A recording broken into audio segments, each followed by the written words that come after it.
Rated M for mature. I like this chapter. That was a good ending. Not as shocking. So I'll be fair here. It's nowhere near as shocking, I think, as the previous chapter. The previous chapter was just a jaw-dropping, what the fuck just happened, dude. But it's Kaido. And Kaido doing new techniques, I think, is pretty damn dope. Now, the one question I continue to have, and I will have for a while now, is why hasn't Kaido used armament hardening at any given point in time? I was hoping to see at least some of that in this chapter, because maybe, let's say, for example, he would take them more seriously now, and then actually harden, but no. So, I don't know why. Like, how would the Ryo work against hardening? I have no idea. In fact, that may be a too complex question for Oda to actually answer. No idea. It wouldn't surprise me in the slightest if, let's say, Zoro, let's say Drake and Chopper and Robin. Oh, Chopper. Jesus. Oh, I'm gonna hate that. Let's say, oh, Chopper. Ew. Like, look at Chopper in this chapter. Oh my god, no! It's a plague! It's Ice Oni! Oh my god, shut the fuck up, Chopper. I don't want to see you. Your existence annoys me. They're being infected. Like, he's just merchandise. What if Drake, Robin, and Chopper try and handle this whole Queen situation, and then Zoro now tries to follow Luffy and Jinbei and Sanji, right? Zoro will probably get lost because Zoro, he's an idiot. He can't fly up there because Zoro can't fly. Duh. He gets lost, as usual, and then he runs into Fukurokuju, and he runs into the quote-unquote dead Orochi. So that could happen, number one. Number two, we have this quote of the samurai, obviously. You are not Oden. We will never see a monster samurai of his like again. Zoro's here. He has Enma. So Zoro makes his way some up to the top, which makes sense to me. Because, again, Zoro should play a big role in this arc. Zoro gets up to someone's way, right? Him, Luffy, Law, Kid, Drake, maybe. Zoro reopens Kaido's scar in the midst of the fight. Boom. There you go. So, that could happen, obviously. Now, outside of this, right? The stuff with Shinobu, I'll give her credit for. We're setting up Sasaki and Yamato, which is interesting.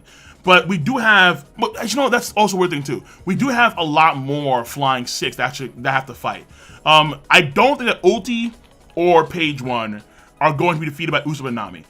At least on paper, they shouldn't be. They can distract him, fair enough, fine. But actually be defeated by them, I'm not too sure. Right now, Frankie's fighting against a number. Jinbei, looking pretty nice. Sanji looking pretty nice. This one random gifter, lol.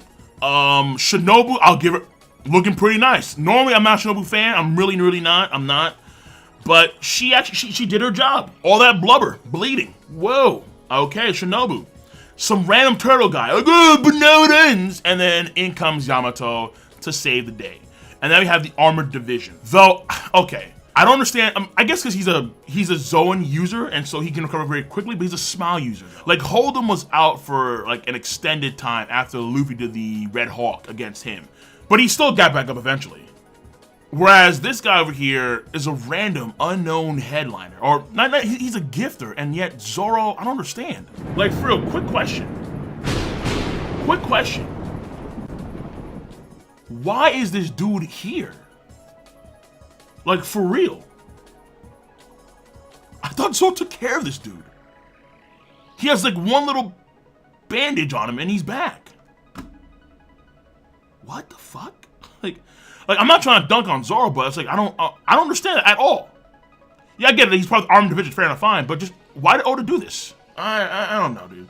He tanked Enma. Stop, yo. Hey, yo, shout out to Zoro, dog. Shout out to Zoro, of course. Again, this is Zoro's arc in part. So Zoro has to get his shining moments. It's gonna happen. I mean, well, he's got a few. In the anime, it's been even more. Oh, it's lovely. It's lovely. In the anime, Zoro's looking studly as shit. In the manga, less so. But hey, Ice Oni bullets, Ice Oni playgrounds. I don't know how those even work, but it's very fascinating. even their teeth start to turn. Like, they get sharp teeth. It starts to cover their entire bodies. They get claws. And when they bite and they scratch, they infect. That's pretty nuts.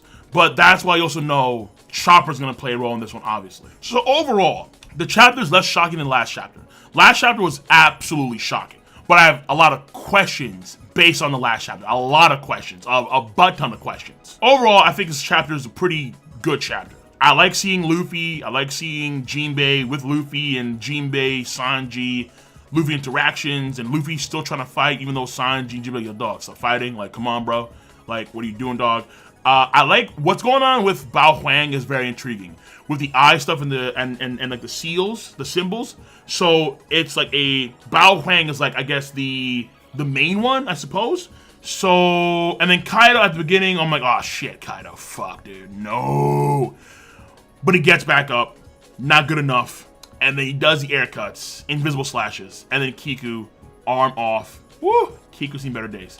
This chapter, I think, I'm gonna give it the same rating I gave last chapter. I'm gonna give it a 7.5 out of 10. The beginning is kind of slow and a hard cut that I'm not a big fan of, but it's intriguing nonetheless. And that goes on for like, what, 3 pages, right?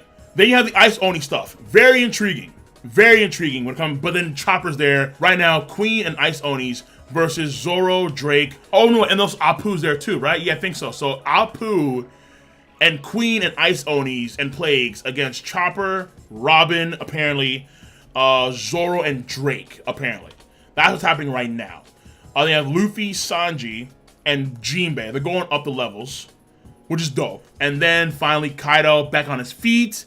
Not gonna lie, the end of this chapter, it makes my vajayjay just a little bit moist. Can't deny it. Like, whoa, hello, Kaido-san.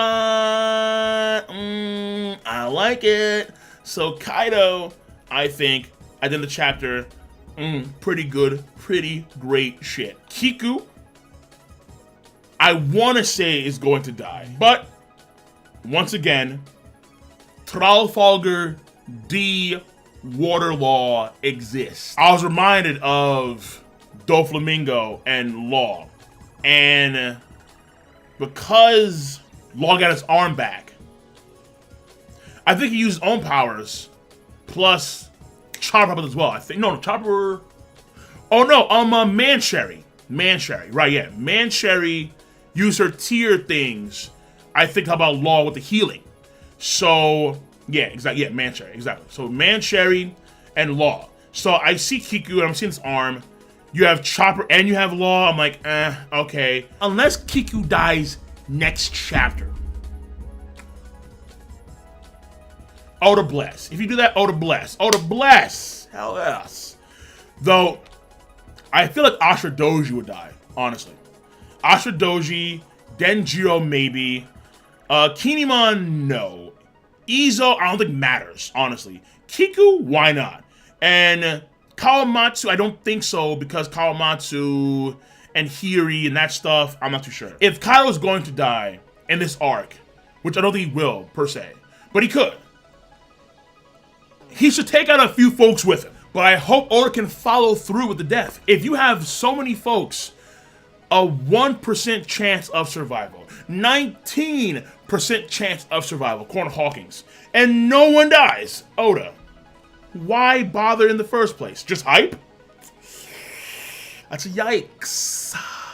That does not help, after Wano's over, that does not help the overall Wano rating if no one dies. Honest to God. Honest to God. But alright. Overall chapter rating, 7.5 out of 10. I like it just as much as last chapter. Overall, good plus. Absolutely.